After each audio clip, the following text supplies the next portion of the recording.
Olá, você que acompanha o canal Miguel Ângelo Informação no YouTube, no Instagram pelas Frestas da Vida e, de forma especial, essa ação que a gente tem feito nas últimas semanas, chamada Miguel Ângelo Convida.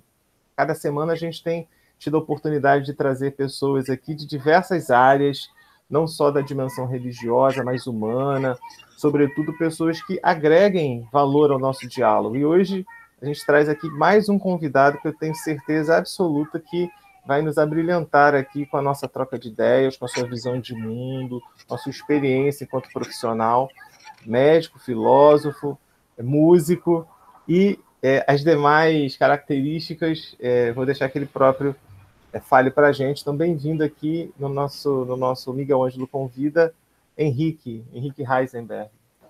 Olá, tudo bem, Miguel? Como é que você está passando? Bom Tudo te ver bem? Novamente. Pois é, a É gente sempre uma alegria. é sempre uma alegria mesmo. Eu trago os nossos encontros no período de formação da PUC sempre foram muito interessantes, né? As ideias eram muito ricas, o humor também era uma das características, né? Sempre assuntos espinhosos, densos muitas vezes, mas não faltava o respeito, o humor também, que faz parte, né, Claro, dessa troca das sem ideias, dúvida. e aí sempre foi uma satisfação muito grande. Posso dizer pela área da teologia que meus colegas teólogos, assim, isso era praticamente uma unanimidade, né, em termos da época da filosofia, as pessoas amavam conversar com você, uma pessoa tranquila e muito lúcido nas suas ideias e nas suas colocações, e é um prazer ter você aqui essa tarde. Que bom que você tem essa imagem de mim. Isso, tem essa imagem guardada. E acredito que essa imagem está em muitos que te conheceram e conviveram com você lá. Não só colegas, mas professores também. Acho que, pelo que eu troquei naquele tempo, pelo que eu senti, que eu tenho registrado, era esse o clima de sentimentos. A gente nutria, de fato, um Fico carinho feliz com grande isso. por você. Fico muito feliz com isso. A recíproca é verdadeira. E aí, que bom que você está aqui. E aí, antes de mais nada, a gente sempre gosta de deixar um espaço para o próprio convidado fazer uma apresentação de si, de alguma forma, né? Você falar de você, o Henrique pelo Henrique, as suas origens da sua família, os seus estudos fundamentais. Eu já falei no começo, assim, dei meio que um spoiler, né? Que você é da área da saúde, da Sim. filosofia, da música. Essas coisas já estavam lá no Henrique, essas e outras características você já conseguir enxergar lá na criança, no adolescente, Henrique. Apresenta um pouquinho quem você é para o público. Ok, primeiramente, eu nasci há 70 anos, já tem tempo, Oh, e parabéns da minha mãe. já tenho tempo, e aos pouquinhos a gente vai adquirindo, a gente vai vendo o mundo como ele é, né? E Uhum. vai percebendo aquilo que a gente talvez tenha de em comum com ele. Existem várias coisas que a gente poderia ser. A nossa potencialidade é imensa. E aí que vem a questão do professor, a questão da escola, a questão da família, que tudo isso junto vai formando uma pessoa, vai fazendo com que você desperte em você aquilo que você tem de supostamente melhor, ou supostamente aquilo que você acha que poderia, de algum modo, influenciar outras pessoas para o bem. Meu pai era médico Uhum. e eu sempre via aqueles livros nas estantes, eram altas, eu era pequenininho, eu tinha que subir na cadeira, olhar, via as figuras. Sempre gostei daquilo, sempre me interessei muito. E isso também me ajudou, inclusive, a aprender um pouco de línguas, porque os livros, basicamente, naquela época não tinha livro em português. Os livros Imagina. eram basicamente em inglês, Não alguns em eram espanhol. traduzidos já? Eram já Pouca pouca tradução, coisa. quase nada na época, então você tinha que ler os livros praticamente todos em inglês. Então, eu fazia um tipo de um audiovisual. Eu pegava as figuras, porque eu era pequeno, né? E tentava ver o texto das figuras, as legendas, com o dicionário do lado. Então, é um trabalho. Não tinha internet, né? Eu tinha que fazer aquilo mesmo. Então, eu pegava os livros, lia, e aquilo foi me dando um gosto, né? E comecei a cada vez gostar mais daquilo. Não houve uma influência direta, digamos, você vai fazer medicina, mas foi uma coisa quase que automática para mim. Né? Eu vendo aquilo tudo e me interessando, eu fiquei fazendo. E, além disso, né, além da questão da medicina, Uhum. a questão também volto a dizer, da família, né, que é um importante, quer dizer, você, durante o jantar, durante o almoço, na mesa, as conversas que surgiam. Essas conversas é que me dirigiram muito para o elemento humano, da vida, né? Não só a medicina, como também a filosofia, como também a psicologia e tal. Eu não exerço psicologia, claro, mas a filosofia, depois de muito tempo, ou seja, há cerca de uns 10, 15 anos atrás, eu me aposentei do hospital, eu era servidor do Estado aqui no Rio de Janeiro, e aí eu resolvi, chegou a hora de eu fazer filosofia. Aí eu fiz. Olha. Aí eu fiz a graduação em filosofia. Mas antes disso, ainda na faculdade, aí já na faculdade de medicina, né? Eu me interessei pela área mais, digamos, científica da coisa, da medicina, e ainda no primeiro ano eu já estava fazendo monitoria em biofísica. E no segundo ano eu fiz em fisiologia, mais na área pulmonar. E acabei fazendo mestrado em biofísica depois. Depois de formado, fiz mestrado em biofísica. E isso me deu uma visão de mundo muito boa, porque é a questão da ciência, né?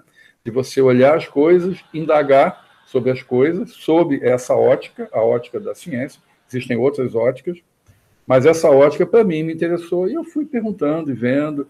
E quando você faz ciência, de um certo modo, você faz filosofia, porque você está tendo uma visão de mundo, você está vendo o que é o mundo, você acha que existe uma realidade, uma coisa que depois a gente pode até conversar mais sobre essa questão da realidade. Ah, com certeza, a gente vai entrar. Mas é bom, porque aí você faz uma correspondência, né, entre o que você vê nos outros, o que você percebe em si mesmo, e a sua, digamos, a sua concepção das coisas.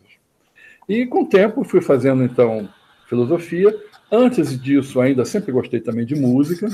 Eu sempre me agarrei muito na flauta. Comecei com flauta doce. Na época de 60 e poucos, eu tinha 18 anos, 20 anos, aquela época dos hippies. Eu não fui hippie, mas eu gostava de tocar flauta doce. E aí, quando eu vi que eu poderia tocar a flauta transversa, aquela que você toca assim, e eu comprei uma e comecei a pegar. Tive um pouquinho de estudo e comecei a tocar. Sempre gostei mais da área de jazz. Aí você pode perguntar, por que o jazz? Né? O jazz, o que eu gosto do jazz, e hoje em dia pouca gente se interessa muito por jazz, é a questão da improvisação. Ou seja, você tem uma linha melódica, você tem, digamos, uma estrada para seguir, e dentro daquela estrada você vai serpenteando em cima daquele caminho, que é o improviso. Então eu gostava muito disso, gosto disso. Infelizmente, com essa pandemia, já estou há mais de quase 2 anos sem tocar. Que teve férias e tudo, mas é muito gostoso, eu gosto muito disso. E ainda sou, sei lá se eu posso dizer que eu sou um poeta bissexto. Escrevo algumas coisinhas. A gente vai... Nessa introdução que você já fez, já percebemos que temos bastante plano para manga nesse nosso bate-papo. Vamos tentar entrar um pouquinho em cada área aí para você nos brindar com as suas reflexões, enfim, com a sua visão de mundo a partir dessas suas dimensões, certamente muito bem vividas. Mas voltando lá para a mesa da cozinha, aonde você escutava conversas que você mesmo diz que meio que começaram a mexer no Henrique por uma perspectiva mais humana, né, da existência. Você pode dar um exemplo assim, de que tipos de conversa que começaram a te atrair? Olha, naquela época existia, como hoje, né, sempre essa questão política, a questão econômica, sempre tomou conta da conversa. E sempre a importância... Década de 60, era a década de 60. Foi. Quer dizer, eu nasci na época de 50, mas essas conversas começam a tocar mais quando você já tem seus 14, 15 anos acima. Início do período ditatorial, né? Mais ou menos. Exatamente. Você viveu aquilo ali. E aí, então, a gente começa a prestar atenção nas questões políticas, né? Da pobreza, das dificuldades que as pessoas têm, eventualmente das desigualdades, uma série de elementos. E você começa a ver o sofrimento do outro. Você tem que prestar atenção e ver que você não está sozinho no mundo. Por mais que você esteja, de um certo modo, bem, financeiramente, socialmente, existem outros à sua volta que não estão. Então, essas conversas me acordaram para isso. Então, essa conversa de mesa em família, eu acho fundamentais. E é uma pena que isso, hoje em dia, eu imagino que esteja diminuindo muito. Cada um no seu canto, com o celular, e as conversas vão diminuindo e as influências passam a ser as mais diversas possíveis. Umas boas, sempre tem influência boa, e umas ruins, sempre tem influência ruim. E a pessoa, às vezes, quando é muito nova, ainda não tem o filtro, não sabe ainda discernir o que seria bom ou não para ela, porque sempre vai haver divergência de opinião. Mas a pessoa tem que ter a liberdade de escolher o que é bom para ela. E, às vezes, ela acaba não tendo essa liberdade. E, por isso, é bom essa conversa para poder estimular você até a procurar novos caminhos dentro daquilo que você acha que é bom para você. Ali naquele tipo de conversa mais política ou mais social, você já, pelas suas leituras, você já fazia ideia de que existia algo chamado filosofia? Falava-se sobre a filosofia? Eu sempre gostei, sempre gostei. Como é que você descobriu a filosofia nesse contexto? Assim, você foi apresentado prazer, filosofia, Henrique, filosofia. Não, filosofia. Sabe o que é? Às vezes você vai conversando com as pessoas e você não sabe o que é filosofia. Aí, de repente, você pega um livro e a pessoa, o autor indica, isso é filosofia. Aí você vai remontando ao passado e vê, olha, eu já conversava filosofia. Já falava sobre isso. Eu já sabia que era. Só que não tinha um nome, não estava lá escrito exatamente o que era. Mas ela já estava presente nesse passado todo. Na verdade, eu acho que as pessoas todas, de um certo modo, têm um tipo de filosofia não acadêmica, uma filosofia, digamos, popular ou até ingênua, mas é uma filosofia. Eu, por exemplo, não sou acadêmico, eu não frequento academia, mas eu gosto de ler, os bons autores. Se você me perguntar, qual é a linha que você adota? Não tenho linha. Não tenho linha específica, apesar de que o que me interessa é a área do conhecimento, da filosofia da ciência, né? Como você chega a uma conclusão, seja ela qual for. A filosofia da religião, eu acho muito bonito, eu acho muito interessante essa questão de que a pessoa vá com fé, aí tem que ter ciência e fé, né? Aí já é uma coisa mais complexa. E vai perseguindo alguma coisa que às vezes é difícil de você atingir através do dia a dia. Através do dia a dia que eu falo, é de você tocar com o dedo, né? Você tem alguma coisa mais espiritual. Mas a filosofia também é espiritual. Só que não no sentido de fé, não no sentido de Deus, religião. Ela é espiritual no sentido de sentimento, no sentido de que você vê o ser humano de um modo mais amplo do que apenas um objeto que está na tua frente. E aí, acho que tendo essa oportunidade que você teve, te deu um olhar diferenciado para o próprio exercício, a gente vai falar daqui a pouquinho mais para frente, o próprio exercício da medicina. Não sei se é muito comum, se você conhecer, claro que aí provavelmente seus colegas da área de medicina tenham também aí seus múltiplos interesses e formações, né, diversas, mas me parece que não é tão comum a filosofia tão cedo assim para o médico, né? Como não seria para o engenheiro, enfim. Não. Como é que você viu isso? Como é que você enxerga isso?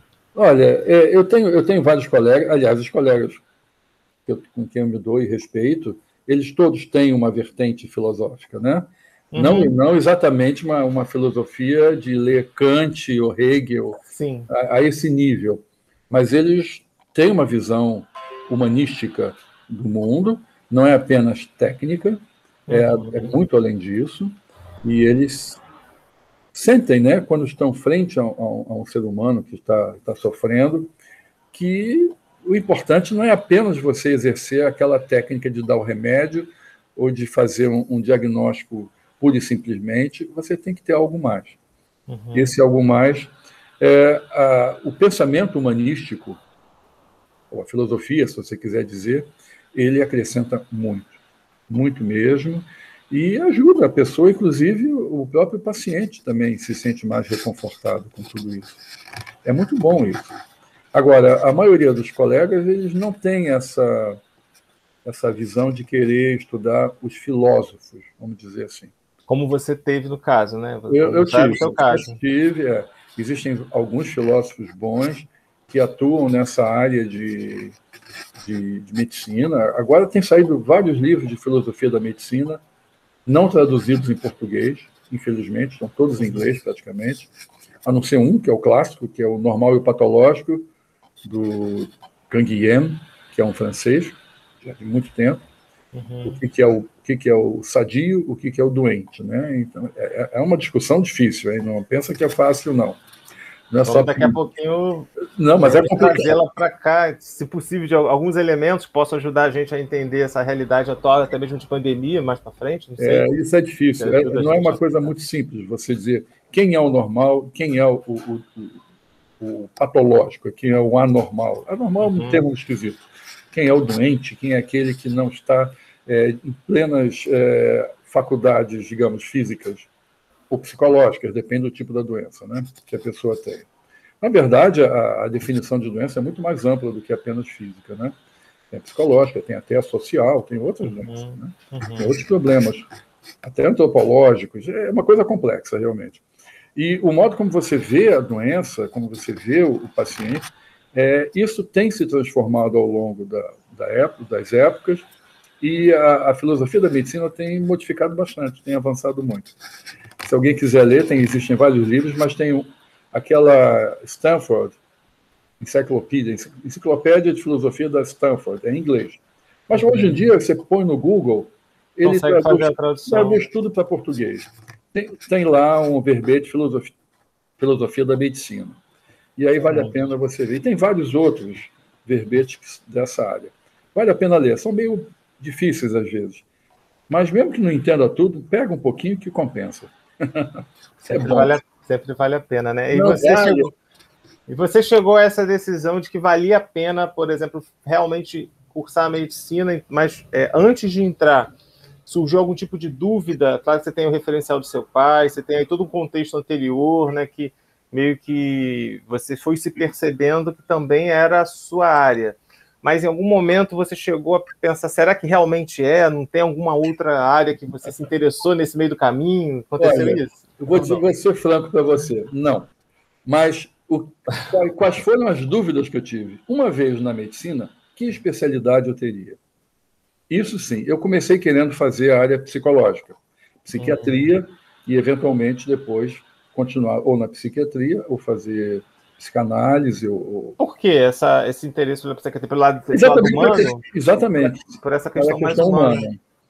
Aí, uma vez chegando lá, eu fui fazer a monitoria biofísica e percebi que eu poderia fazer também, ter questionamentos outros, né? Apenas fazendo experimentos e vendo e fazendo ciência, né? Então, eu já quis fazer a área mais de pesquisa. E como eu fazia fisiologia pulmonar, é claro que eu vou pensar mais na área de pulmão, pneumologia.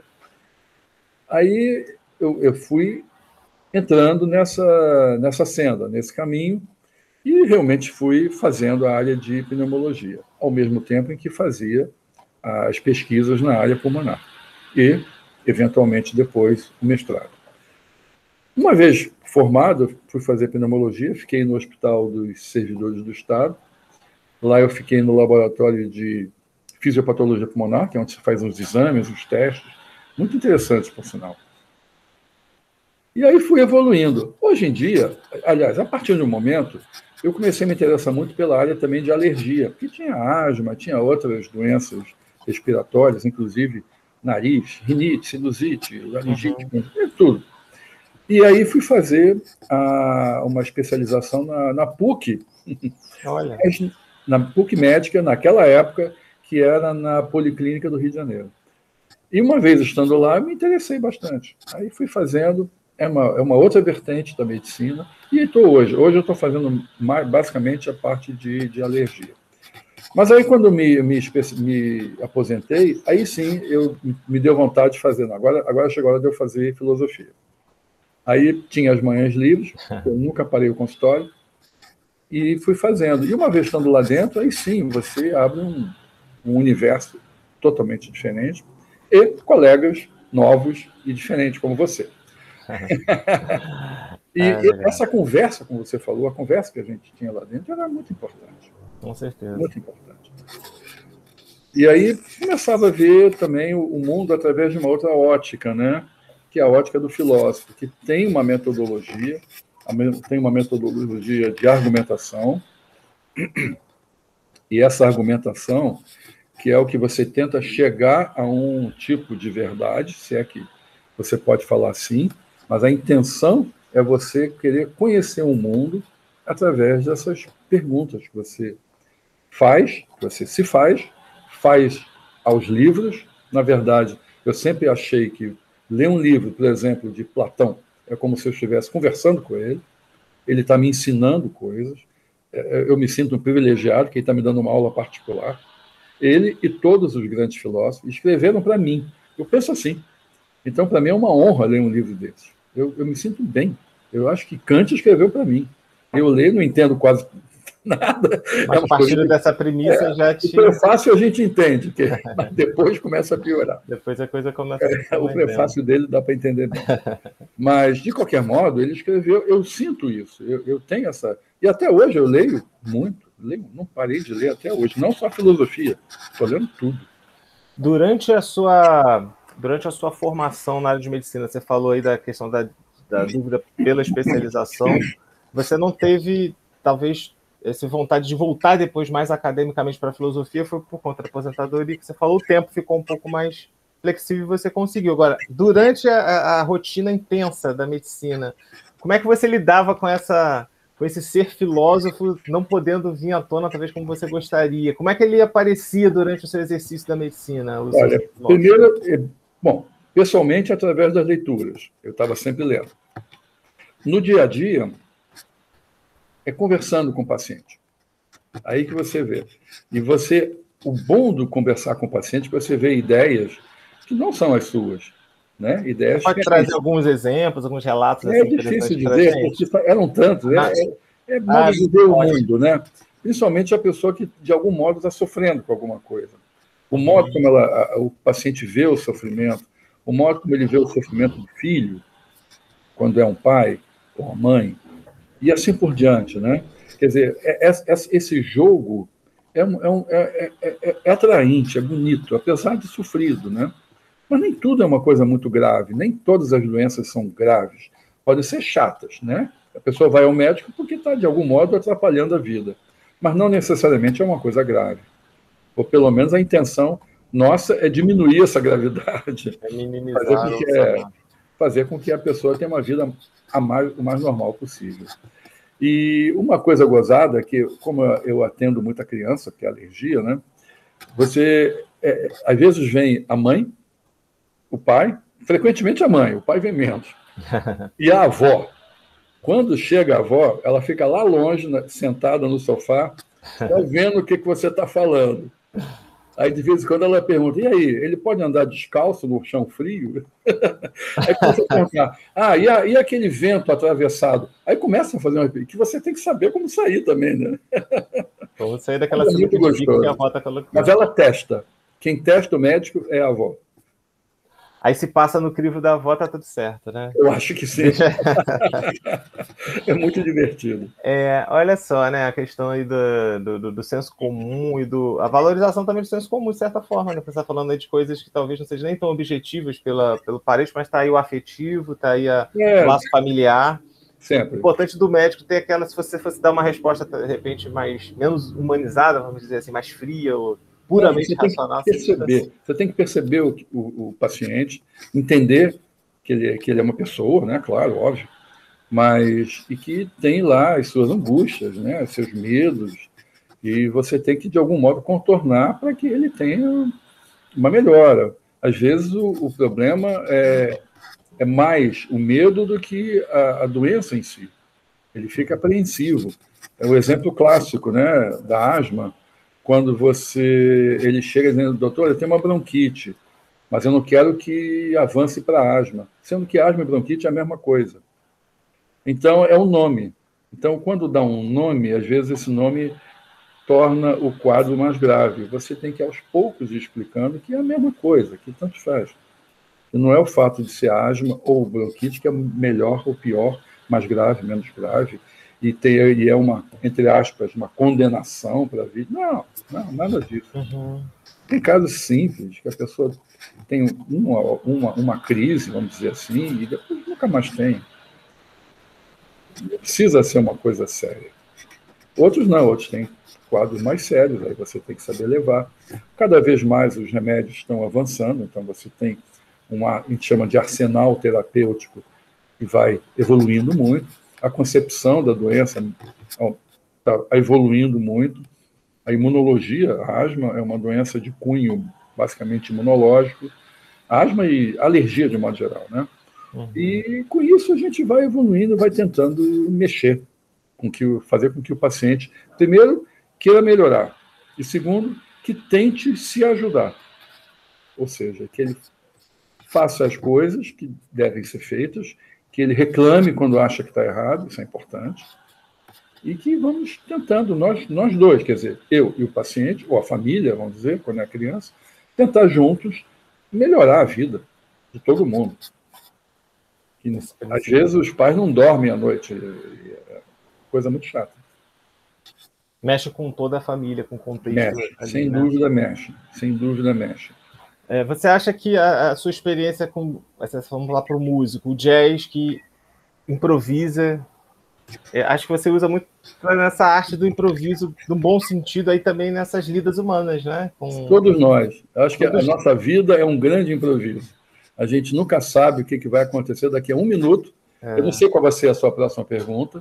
Eu não sei o que eu vou dizer daqui a um minuto. Eu tô, o que está vindo à cabeça. Nós estamos todos, de certo modo, é claro que pode parecer um chavão, mas não é, não. Nós estamos sempre improvisando muita coisa. Por outro lado, como a gente tem um arcabouço próprio, a gente improvisa dentro desse arcabouço. A gente tem limitações. Limitações de conhecimento, limitações éticas, limitações espirituais, limitações... tudo. O conhecimento, então, é o básico. É o mais importante hoje em dia, é o que mais é valorizado. Infelizmente, porque a ética deveria ser mais valorizada do que é realmente. Na sua visão, por que assim, a gente faz uma ideia, mas por que você constata essa crise ética também entrando no âmbito da saúde, né? Assim, a gente está aqui no contexto teríamos vários exemplos nesse sentido, mas... Eu não vou citar especificamente exemplos, mas eu vou falar genericamente. De forma geral. Genericamente, isso, de um certo modo, tem uma influência filosoficamente, do pós-modernismo, em que a verdade é relativizada, em que a experiência das pessoas, a cultura, que é um fato, obviamente, não vou negar que a cultura é, mas tudo passa a ser como se fosse você explica pela cultura da pessoa. E a cultura, ela é, apesar de fundamental, não vou dizer, existem vários tipos de cultura, mas tem algumas que é difícil aceitar, porque elas fazem mal às pessoas que estão sujeitas a ela.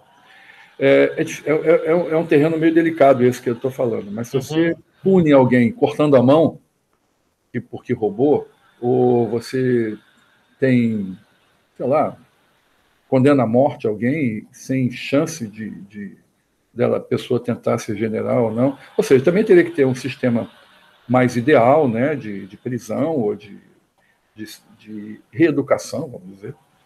Mas punições definitivas eu não vejo como boas, mesmo que sejam aceitas culturalmente, por certas culturas. Entende? Então, isso acho que tem que ver. Mas a relativização da verdade, a dizer que cada um tem a sua verdade, fica uma coisa muito difícil de você querer fazer algo mais socialmente amplo. E se você falar, o que eu fiz porque eu achei que era certo. Mesmo que você tenha feito muito mal a muita gente. E aí, como é que fica? Como é que fica? Então, hoje em dia, nós estamos vendo muito isso. As pessoas se achando como elas próprias seus árbitros, seus juízes, e ouvindo pouco outras pessoas. Não entendendo que outras pessoas podem estar sofrendo pelos atos que ela tem. E é uma pena, porque isso está sendo muito comum, muito comum. E está muito disseminado na sociedade, em todos os níveis, tá? Em todos os níveis da população. Todos eles. inclusive de várias cores, vamos dizer assim, da população. Quando eu falo cores, não é do povo, não, cores políticas.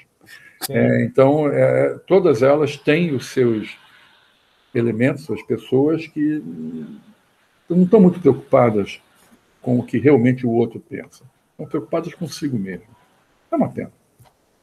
A gente perde muito com isso, né? Como sociedade. Sociedade perde. Ser humano. A gente perde. Sociedade perde. Não é pouco, né? Não. A tendência, olha, se você pegar historicamente, nós estamos numa época muito boa. É impressionante. Existe um livro chamado, eu vou até, tá aí, Blim Blom, um livro para ler. Os Anjos Bons da Nossa Natureza, do Steven Pinker. Ele diz como é que a violência está diminuindo. E ele mostra estatisticamente como tá melhorando a questão da violência. As mortes que são provocadas. Antigamente, quando você estava na época da natureza, né? Estado de natureza do Hobbes, né? Você lembra? Sim, sim. Você não podia, às vezes, nem sair na rua. Se você saísse na rua, você era morto assim facilmente. Hoje acontece, óbvio que acontece, mas não tanto como antigamente. Hoje a média de idade é de 70 e tantos anos, está chegando aos 80 daqui a pouco. A média, a expectativa de vida ao nascer. Antigamente era 20, 30 anos. Isso é óbvio que é uma mudança. Não só pela questão social, mas também pela questão médica. E também, principalmente, pela questão da epidemiologia, né? Que você já evita doenças. Um ponto interessante, por exemplo, da tuberculose, que hoje em dia tem medicações, né? Você tem medicamentos bons. Mas a queda da morte da tuberculose começou antes do advento dos medicamentos eficazes, quando se viu a questão da higiene. Olha. Aí descobrindo os problemas de higiene que eram passíveis de permitir a transmissão da tuberculose, e aí você vê nitidamente a curva caindo. É muito bonito isso. E outras doenças também, a cólera, em Londres, é um clássico, que um pesquisador descobriu da onde que saía, de que encanamento que saía a transmissão da cólera. Nossa. Do esgoto, né? Caramba. Então, isso é importante. Mas, de qualquer modo, a gente está vivendo num mundo em que é melhor viver nesse mundo de hoje do que no mundo de 100 anos atrás. É melhor. Isso é um alento, sem dúvida, isso é bom. Então, por isso que quem está desanimado não deve ficar. Deve tentar melhorar ainda mais. Nós temos muito a melhorar. Mas nós já melhoramos muito em relação ao que era antes. Existiria, assim, você falou, a que se deve, talvez, então, essa sensação, talvez queira predominar, né, vamos dizer assim, uma valorização pelo um certo pessimismo, um negativismo, assim, de uma forma mais ampla, né? Me parece que, assim, não sei se é algo da nossa geração, das gerações mais recentes. Como é que você interpreta isso? Olha, isso aí, se você pegar um jornal e aí você falar fulaninho beijou a mãe, isso não é notícia. Agora, se fulaninho matou a mãe, mesmo que seja um caso em 1 bilhão. Então, aquilo impressiona muito mais. E se você fala que vários aviões decolaram e pousaram normalmente, isso não é notícia. Agora, se um cai, é notícia. Entendeu? Então, a gente acaba sendo influenciado por esse noticiário que faz parte, né? Também, a gente também quer saber, o ser humano é fofoqueiro, ele quer conhecer essas coisas, ele até compara a sua tragédia com a dos outros. E quando vê que alguém está sofrendo mais, ele fica assustado, tem empatia, ele não nega, ele pode sofrer com o outro, mas ao mesmo tempo ele se compara, ele vê, poxa, eu não estou assim ainda. Então, mas aí esse modo de você, daquilo que chega em você, e não é só noticiário, às vezes a própria família que fala, a fulaninha fez isso, fulaninha fez aquilo, e isso, aquilo, não sei o quê. Não precisa ser um problema da imprensa. Eu acho que não é. Eu acho que a imprensa é um reflexo da sociedade. Ela publica o que as pessoas querem ler. É um outro livro bom, chama-se Notícias. alguma coisa de notícia do Alain de Botton. Ele é um filósofo também. O Steven Pinker, que é aquele outro que eu falei, dos Anjos Bons, sim, ele é psicólogo de Harvard. Esse Alain de Botton é um filósofo. Esse livro é muito interessante. O Alain, se eu não me engano, tem o livro Religião para Ateus, acho que é esse o nome. Tem. É esse, é o mesmo. Tem. Né? Ele tem um outro também, francês, que tem, esqueci o nome dele. É ótimo. O André Comte-Sponville, que também fala também de religião, espiritualidade para ateus. Aliás, tem saído alguns livros sobre ateísmo. E não necessariamente são aqueles livros que atacam a religião. Não. São livros que veem o ateísmo como uma opção e que dialogam com a religião, por incrível que pareça. Existe esse diálogo, eu não vou negar. Mas então, essa tendência que a gente tem de hipervalorizar o negativo acaba chegando à nossa cabeça e a gente vai vendo a ideia. Vai. E esquece as coisas boas que tem aos milhões por aí. Milhões. E que elas estão, bem ou mal não, estão sobrepujando as coisas ruins. Só que as coisas ruins, quando vêm, também são terríveis. Então, você fica numa situação meio difícil.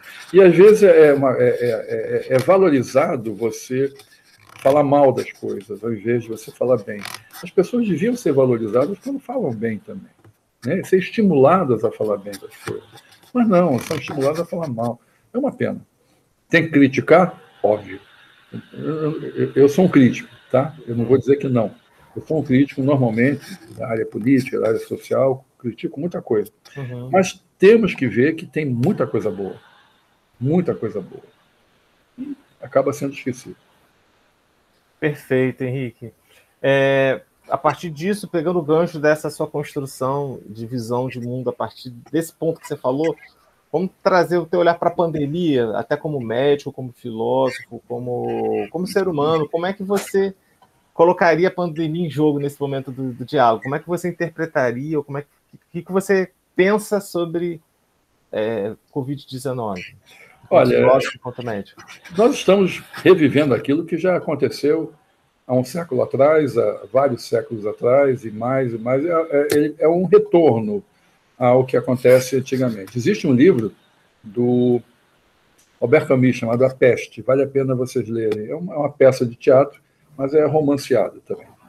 E que mostra quando a peste penetra numa cidade, a reação das pessoas.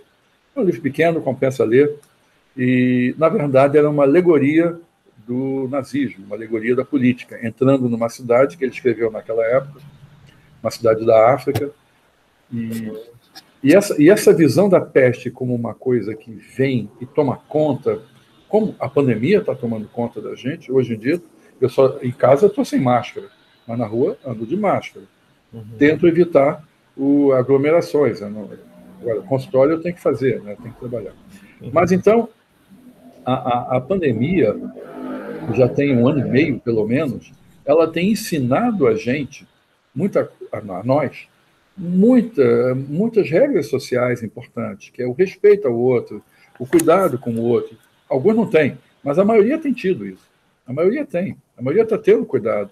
Principalmente no início, em que os mais velhos eram muito acometidos, era emocionante você ver os netos cuidando dos avós, para eles não tomando conta e evitando que eles se contaminassem, eles mesmos se privando de muita coisa. Era muito bonito e emocionante. Verdade. Agora está voltando, infelizmente. Com essa nova variante, está voltando. E outra coisa bonita também, que tem acontecido, são as pesquisas científicas que estão conseguindo fazer com que a gente compreenda melhor essa nova pandemia. Se não fosse isso, se não fossem essas vacinas que foram obtidas em menos de 1 ano, que foi? Isso aí é único na história do mundo. Estaria uma coisa terrível de mortandade. Você vê que aqui, quase 600 mil com vacina e tudo, lá fora, Estados Unidos também, 600 e tantos, o mundo inteiro já tem milhões de mortos. Se não fosse isso, seria um hecatombe, terrível. Então, a gente está aprendendo a lidar com o outro, alguns não, mas a maioria sim. A gente está respeitando o outro. Estamos respeitando a ciência, alguns não, a maioria sim, tanto é que a maioria está se vacinando. Aqui no Brasil, a imensa maioria está querendo se vacinar, 90 e muitos por cento, diferentemente dos Estados Unidos. Lá, muita gente não quer se vacinar. E lá eles vão sofrer com isso, infelizmente. Vão acabar sofrendo mais do que aqui no futuro, brevemente. Mas então essa visão, né, essa visão tanto científica quanto social, são os grandes ensinamentos que a gente está tendo com essa pandemia. Quando ela vai acabar? Não sei. Talvez ela fique. Vai ser difícil dizer se ela vai realmente terminar um dia. Vai ser como a influenza, né? Essa influenza que a gente toma a vacina, é o mesmo vírus que deu a gripe espanhola, há 100 anos atrás. Influenza também. Então, a gente continua até hoje. Verdade. A gente tem que tomar vacina todo ano. Eu tomo vacina todo ano. Você é mais jovem, talvez não tome. Mas eu tomo todo ano. Agora, a pneumonia também já tem vacina, para pneumococos. Aí você toma uma certa idade e acabou, basta uma dose. Tudo isso é importante, a gente vai usando a ciência para o nosso benefício. Essa é a grande lição da pandemia, é o social e o científico. E é claro que permeando tudo isso, o pensamento, ou seja, como nós encaramos tudo isso, como nós queremos ver, sobrepujarmos, como vamos sobrepujar essa realidade que está aí na nossa frente e que ainda não foi embora. A gente tem que, quando desce do elevador, na rua, eu moro em apartamento, quando desce no elevador, no elevador já tem que colocar máscara, acabou. Você já se depara com o mundo exterior. Acho que os desafios que você apontou aí, primeiro, né, por conta, assim, a maioria tem colocado em prática, mas aí entra essa questão dessa quebra, dessa dimensão mais social, né? E essa pandemia, você nos recordou que é um elemento constitutivo da nós enquanto seres humanos, da história, né? Não é só que você falou do exemplo do celular, das pessoas perdendo oportunidades de interação e de construção, mas você leva isso para uma dimensão de saúde, né? Onde você vai, de qualquer forma, para superaglomerações. A gente teve agora recente o jogo do Atlético Mineiro em Minas, e aí estão se revendo lá. E não é só aí, tem vários outros casos, né? Então você vê, se por um lado, uma parcela parece que ainda, por alguma razão, não consegue atinar, aí entra diversas razões, assim, justificam, mas não explicam o porquê desse tipo de comportamento, né? Mais imediatista, menos perceptível das consequências, uma visão de vida não tanto se importando com o outro, coisas que você falou aí que são ensinamentos, né? E de fato são. Essa questão da vida familiar em volta da mesa, a gente pensa geralmente do pai e da mãe falando para os filhos. Mas numa população mais pobre, em que os pais não estudaram e as crianças estudam, elas é que informam aos pais muita coisa. Então, quando elas estão no celular, toda a vida familiar perde. Toda a vida familiar perde, porque elas poderiam estar retransmitindo aquilo que aprenderam dos pais também. E todos juntos cresceriam. Pois é, e aí, mais uma vez, é uma oportunidade que... Perdida.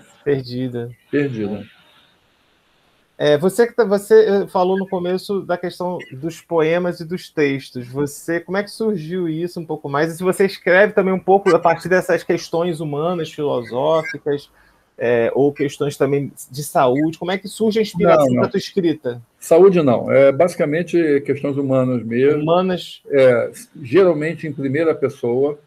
Quando começou isso, Henrique? Aí também, na mesma época que eu comecei a tocar flauta.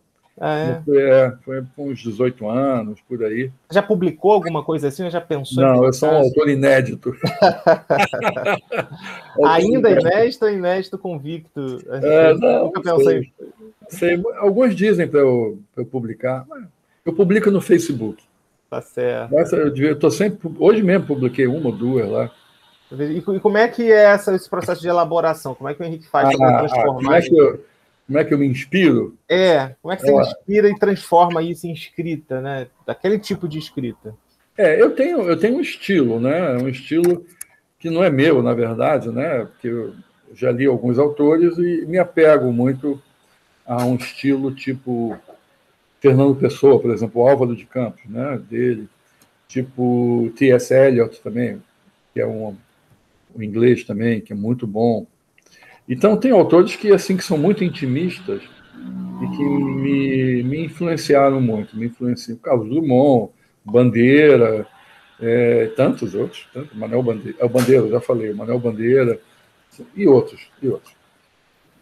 É até bom não falar para não perder para não deixar de falar alguém importante. Deixar ninguém de fora, né? Importante. Não, Cecília Meirelles, tem vários. Mas eu gosto muito desse nível mais intimista. E se você perguntar o que você escreve, olha, quando eu começo a escrever, eu tenho só uma vontade de escrever. Eu não sei o que vai sair. O que acontece? Geralmente eu escrevo, começo a escrever e a coisa vai indo. Até que chega uma hora eu falo, não, tem que acabar. aí eu faço um tipo de um final e termino. Normalmente é uma folha, às vezes, alguns são grandes, 3, 4, 5 folhas. Mas a maioria não, é uma folha, papel. Também hoje em dia, eu estou olhando para o computador lá. O computador simplificou nesse sentido? Porque você acaba fazendo, senão ninguém lê. Se você fizer poesias muito grandes, poesia já é uma coisa difícil de ser lida. Ninguém compra poesia, né? É livro de poesia, é difícil. Geralmente o próprio autor financia, né, o seu livro. Sim. A não ser aquela meia dúzia de clássicos, o resto você não vai comprar. Mas, então eu começo a escrever, vai saindo. Normalmente é difícil eu apagar alguma coisa, às vezes conserto um erro de português ou outro, mas geralmente sai assim. Esse início da escrita é algo que você sente nos momentos assim mais inesperados? Alguma questão que desperta fora e aí você, pela tua experiência, você começa a perceber que está um movimento de escrita, ou você separa um tempo, agora, sei lá... Não separa o tempo, não. Geralmente é ou algum acontecimento que me toca, ou às vezes uma música que me toca.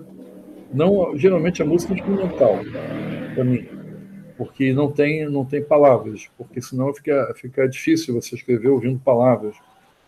Então, geralmente música instrumental calma, tranquila. Minha poesia é intimista, como eu falei. Sim. E também, apesar de eu não ser uma pessoa triste, pelo contrário, eu sou um cara alegre, expansivo. Sim. A minha poesia não é alegre e expansiva, ela é mais dura. É mais dura. É mais... Dura em que sentido você acha? Sofrida. Mas eu não me acho, eu não sou assim.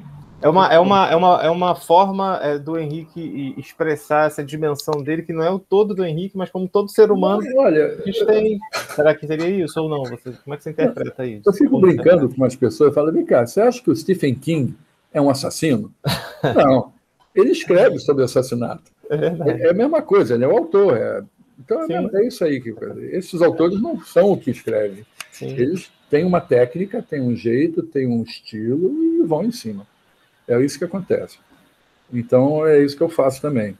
Mas eu acho, para mim, é mais bonito em termos de beleza. Assim como as pessoas acham o pôr do sol bonito, e é bonito, claro, aquele amarelo, quase vermelho, ninguém pensa muito no sol a pique, que é aquele calor e tudo, mas as fotos do sol se pondo ou nascendo são lindas.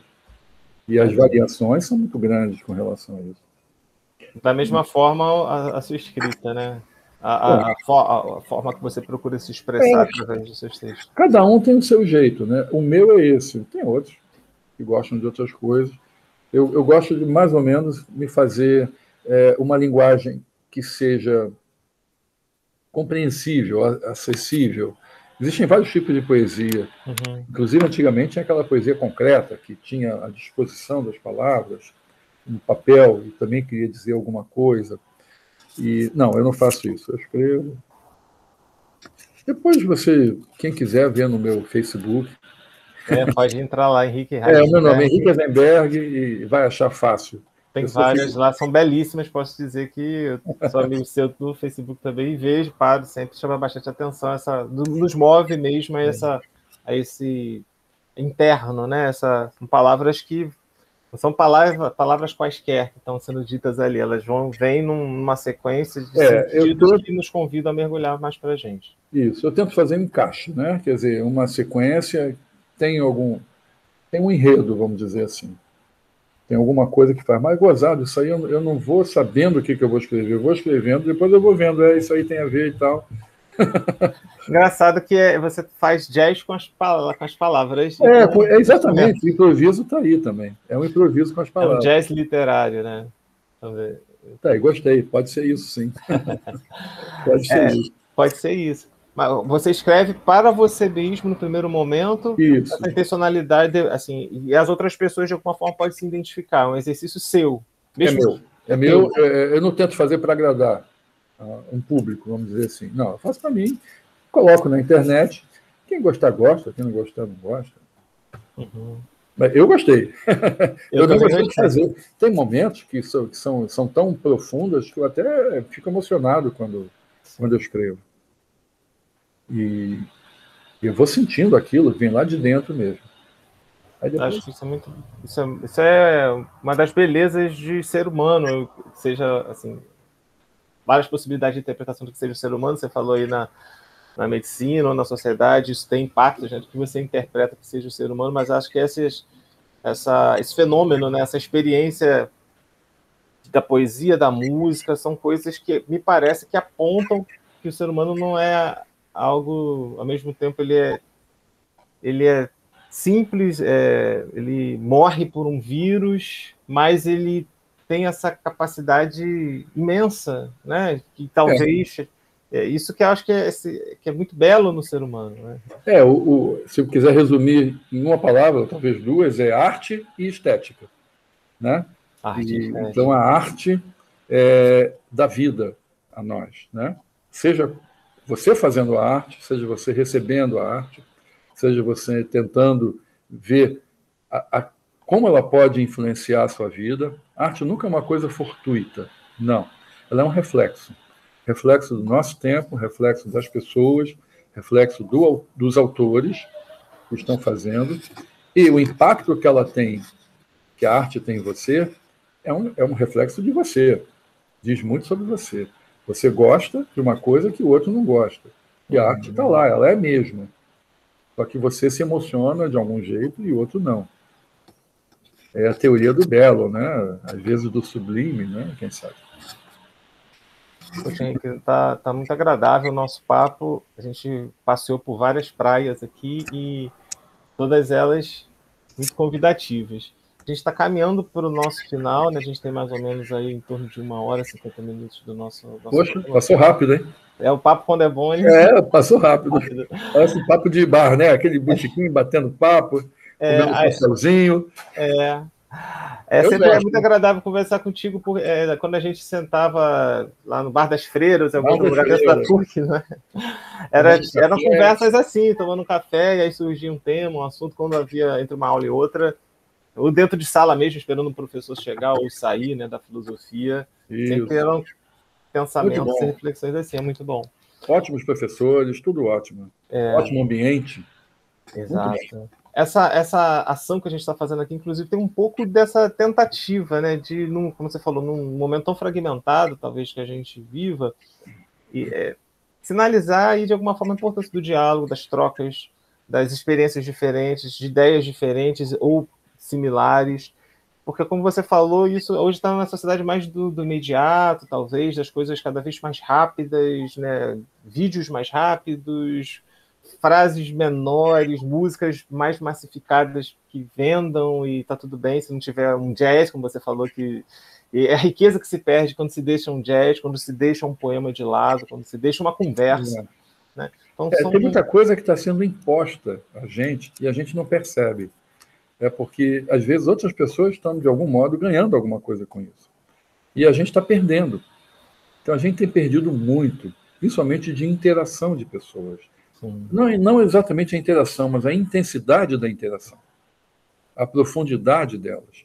Isso tem perdido um pouco, sim. A interação está aí, né? Você pega o celular, eu estou interagindo, não há dúvida. Mas é uma coisa que às vezes é muito superficial. O Bauman já falava da necessidade líquida, essa questão da liquidez, das coisas que se rarefazem, do não... Enfim, é aquilo que você falou também, do uso que fazemos, né, do humano que está por detrás das questões ou das situações. E aí esse espaço ele está aí, né, de alguma forma simples, né, também não tem grandes pretensões de milhões de likes, mas seguimos pensando e seguimos dialogando, tá? No distanciamento social, mas através de um computador. Você vê que, por exemplo, até nos filmes, são cenas rápidas, você não tem tempo de ver o que está acontecendo. Você começa a perceber, já vem outra cena, sabe? Você não se aprofunda nem na cena. Você pega uma coisa mais geral, um gestalt, né? Como se diz, uma coisa genérica, mas você não está vendo, não se aprofunda nem nas cenas. É tudo feito para causar algum tipo de sensação, e talvez o mais perverso é que essa sensação seja intencionada por quem a criou, mas por interesses talvez não que fazer-nos crescer ou Pois não, questionar cada um tem as seus coisas. interesses. Interesses Cada diversos. gente também vê isso e achar, bom, o que é bom para mim, né?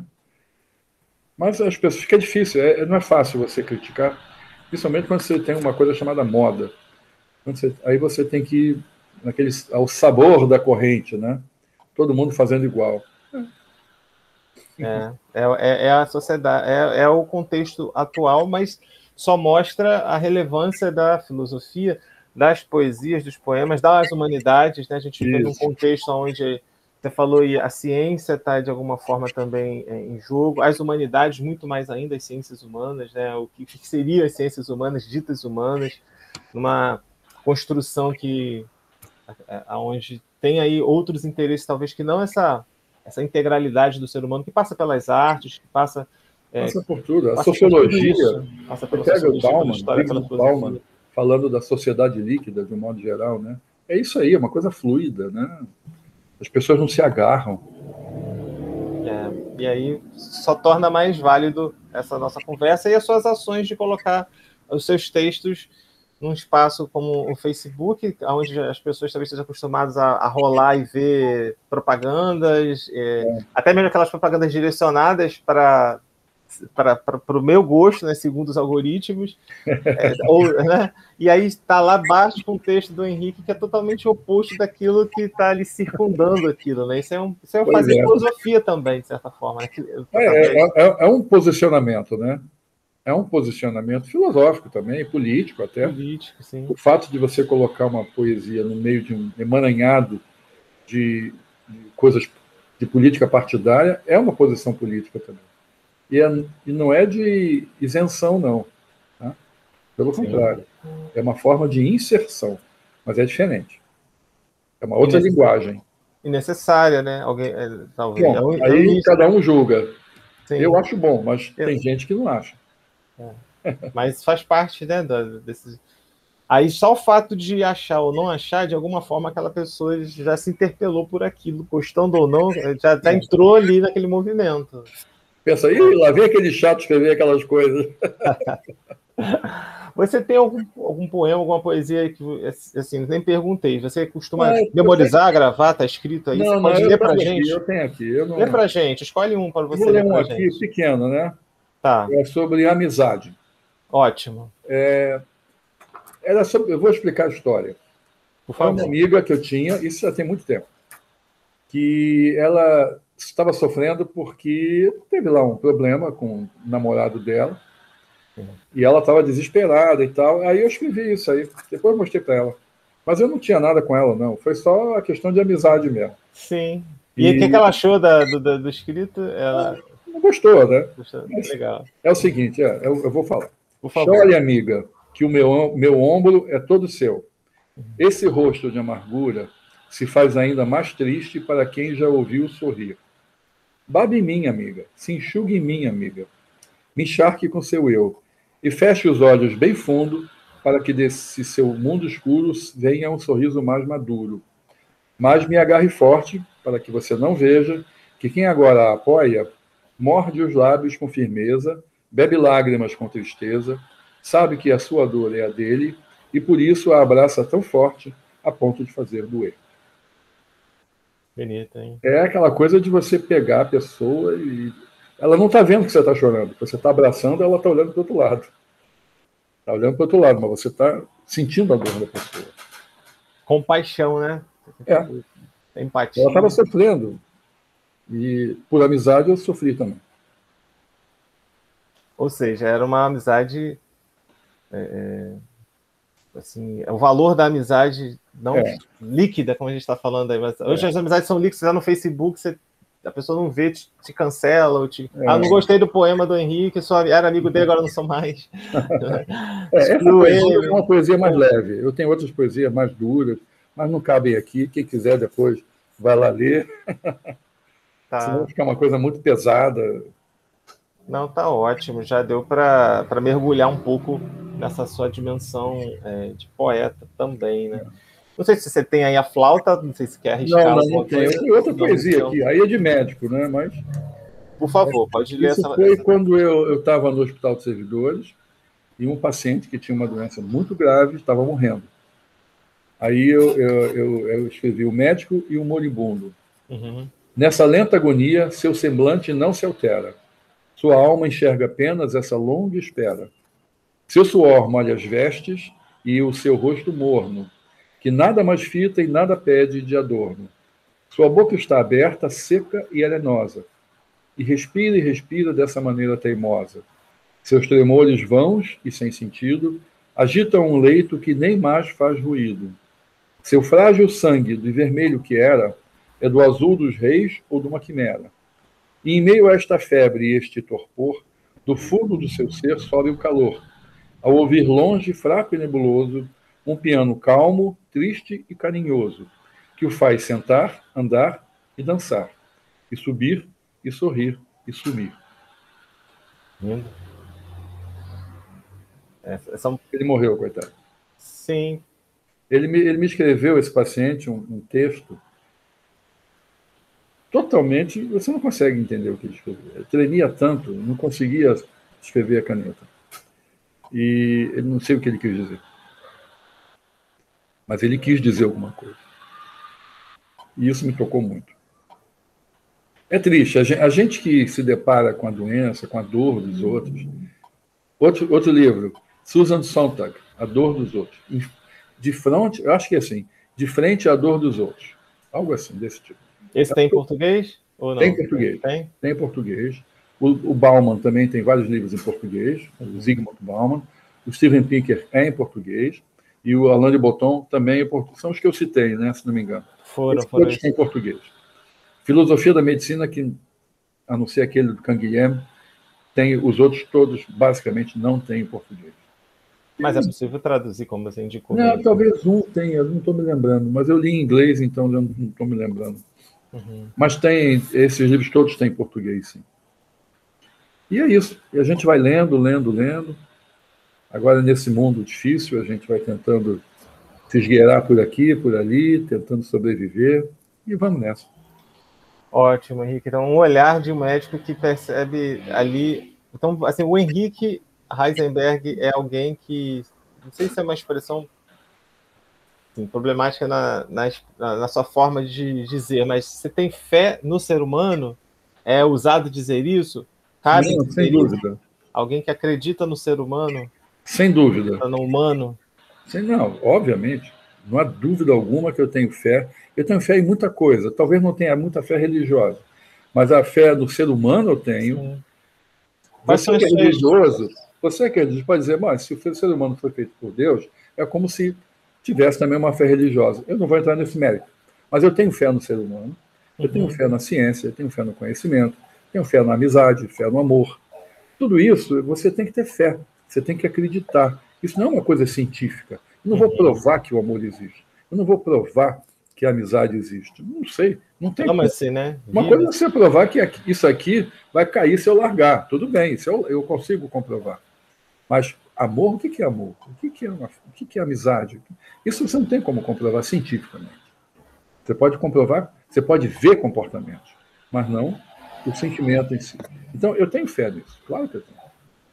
Sem dúvida. E eu acho bacana e bonito o seu relato, porque vê-se a sua amizade, não teoricamente, mas quando você empresta o seu ombro para a sua amiga chorar, ou sentir compaixão com ela ali. Eu chorei junto. E você chorar junto, né? Chorei junto. Não precisa de colocar isso numa balança para medir quantos quilos de amizade tem ali, ou ver a força que você mostrou ali no gesto, né? E ao olhar alguém já em fase terminal e acolher dele, a tentativa dele de escrever e enxergar isso como olhos humanos, o sofrimento. Mal conseguia respirar. É uma tristeza. Pois é. E num cenário em que pode ser que isso não seja tão comum, infelizmente, a gente gostaria que isso fosse comum, fosse regra, mas a gente está aí, como a gente está falando, lidando com esse jogo de forças, de visões que acabam determinando comportamentos, né? Eu acho que cada vez mais esse olhar, essa perspectiva diante da vida é necessária, por isso que eu usei talvez essa expressão, não necessária no sentido filosófico, talvez radical do termo, mas urgente, vamos dizer, eu acredito nisso, né? Pelo que eu tenho visto, ainda sou da minha geração, tenho entre 40 e 50, tem pessoas que têm mais experiência do que eu, tem pessoas que têm menos experiência, mas do que eu vivi até agora, eu sinto como necessário para esses tempos, né? Essa de enxergar, de agir, pautado por esses valores e por essa visão. Sempre foi importante. Hoje, talvez mais ainda, devido às circunstâncias atuais, né? Não apenas da pandemia, uma série de outros elementos que a gente tem que prestar atenção e valorizar as pessoas que estão à nossa volta. Porque elas estão muito desvalorizadas, infelizmente. Muito.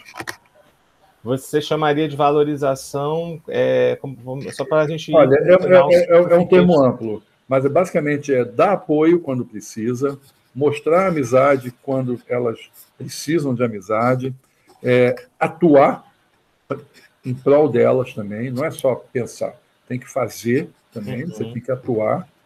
E tudo isso é um modo de você mostrar a elas que elas têm uma importância. Elas têm uma importância no mundo. É claro que você não pode fazer isso com todo mundo. Senão você seria a síndrome do super-homem, né? O super-homem vê alguém lá tendo um problema no prédio, às vezes despencando do prédio, ele vai lá e pega a pessoa. Ele voa e pega. Ao mesmo tempo, tem 50 outras despencando, ele não está vendo. Então, não basta você ser um super-homem. Você tem que montar é o que eu acho, uma estrutura de tal modo que esses problemas tendam a não acontecer. É isso que a gente tem que tentar fazer, mudar a estrutura. Mas isso é muito difícil, é uma coisa quase utópica, né? Eu acho que não dá. Mas talvez só o exercício de pensar o problema e questioná-lo e buscar meios já não nos deixam assim, determinados de forma absoluta diante disso, né? Como a gente estava falando antes, como tem melhorado ao longo, principalmente desses últimos séculos, e desse último então mais ainda, tem melhorado muito. Isso não é tanta utopia assim, não. É um fato. Está melhorando, sim. Por mais que a gente veja a nossa volta e veja sofrimento. Tudo bem. Tudo bem, não, desculpe. Eu estou falando que é um fato. Não, tudo bem. Mas a gente tem que diminuir de todo um olhar histórico maior, né? Exato. A gente tem que fazer com que diminua mais ainda, mas já tem diminuído. Já tem diminuído. E queremos melhorar. E esse tem que ser o nosso esforço. É isso que a gente tem que passar para as gerações que vêm. Essa vontade de querer melhorar o mundo. E não se deixar levar. Henrique, caminhamos para o final, de fato. Sintetiza tudo isso que a gente falou, deixa uma mensagem, uma palavra, uma ideia, ou um poema, um trecho de alguma música, o que você quiser nesse encerramento aqui. Olha, eu acho que eu vou apenas repetir o que eu já falei há pouco tempo. Otimismo. O fundamental é você pensar positivo. Tem problemas? Todos têm. Vamos tentar resolver os problemas. O ideal é tentar evitar que eles aconteçam. Vamos tentar nos antecipar os problemas para que eles não venham a acontecer, ou se acontecerem, você já está, de certo modo, preparado. Agora, seja otimista, pense sempre no positivo, tente manter um bom humor, é importante. Não fique raivoso, não veja problema em tudo, sabe? Vamos tentar ver a coisa melhor. É mais fácil, o mundo fica mais leve e a gente vive melhor. É isso que é importante. Henrique, quero te agradecer de coração pela você ter disponibilizado o seu tempo, você está fazendo essa gravação aí no seu consultório, né? e ter brindado a gente com reflexões tão relevantes. Eu acredito, né, que o público que vai assistir isso, quando a gente publicar e vai compartilhar, vai poder, de alguma forma, refletir e entrar nesse movimento, creio eu, né? Ou fica o convite para que quem entrar em contato com esse conteúdo, com esse diálogo que a gente fez, volte, pare o vídeo, volte num trecho mais significativo, anote, porque são insights que podem fazer com que a gente reconstrua lentamente, mas a gente participe desse processo de mudança para melhor, né? Acho que Tomara, eu acredito nisso. É extremamente difícil, né? A gente não está aqui ingenuamente, mas como seres pensantes, a gente deve agir, né? Como você falou, e entrar nesse movimento, nessa mudança de olhar, ressignificar as coisas que estão ao nosso lado, com os nossos amigos, com as nossas famílias, com a nossa profissão, com a nossa visão de mundo. E aí, quem na sua liberdade se sentir interpelado, sinta-se bem-vindo a entrar nesse movimento. Vai ser extremamente necessário. O movimento é simples, é pensar, é ir além do óbvio e enxergar as coisas não como determinadas, né, como fadadas ao fracasso, porque a gente viu aqui que nós estamos, na verdade, vivendo não uma época de derrota total, mas se olharmos a história, talvez estamos vivendo o melhor momento. Depende do ângulo. Não está tão ruim assim, não. Não está tão ruim. Apesar de ter muito problema. Com certeza. Mas vamos melhorar isso. Vamos melhorar isso. Cabe a nós, seres humanos, tentar melhorar a nossa vida.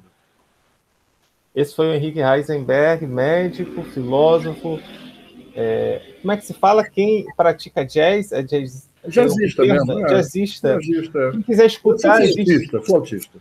Mas existe algum registro seu no YouTube? Eu vi que uma vez você colocou uma playlist. É só de músicas que você gosta ou você executando? É só de música que eu gosto, eu não toco. Você gosta. Você não tem nada gravado nesse Não, essa playlist está no Spotify. No Spotify. Procura lá Jazz ou Jazz. Jazz ou Jazz. Ou então procura com o meu nome, Henrique Heisenberg, deve achar também. Tá ótimo. Já tem uma multidão de admiradores, 50 já. Tá ótimo. Eu acho. Seguidores. É aquilo que a gente falou, 50... Estão se acotovelando assim no Spotify, loucamente. O canal que eu estou fazendo aqui no YouTube tem o quê? Esses dias fez, acho que 95. 95. Tá bom. Tá valendo. É isso que você falou, é 1 a 1, né? Se uma daquelas 50 pessoas curte a tua música e muda com a mãe, com o pai, com o irmão, no trabalho, na rua, é a pequena rede, né? No micro, vamos avançando, devagar. Né? Espalhando otimismo, amor, vontade de viver, isso é importante. Perfeito. Henrique, obrigado. E fica aqui um convite, quem sabe mais à frente a gente faz uma segunda rodada. Quem sabe, vamos lá. Quem sabe. Estou à disposição. Tá bom, esse foi o Henrique Heisenberg, a gente agradece você que está acompanhando aqui no canal Miguel Ângelo Informação. Miguel Ângelo convida esse programa de hoje. O Henrique Heisenberg, médico, filósofo, jazzista e poeta, e acima de tudo, um ser humano que não desiste e improvisa no muito bom sentido da palavra, né? Me deu até vontade de conhecer esse cara. Quem é esse cara? Você vai poder ver, assistir também quando publicar. Vai se rever e vai encontrar. Miguel, um abração para você, tudo de bom. Obrigado pelo convite. E um beijo nessa testa aí, quase careca. Quase, tá vendo, meu amigo? A minha não, a minha já está. Já está, né? Isso fica verdadeira. Tchau, Henrique, um abraço. Um abraço, tudo bom. Tchau, gente. Aquele abraço. Tchau.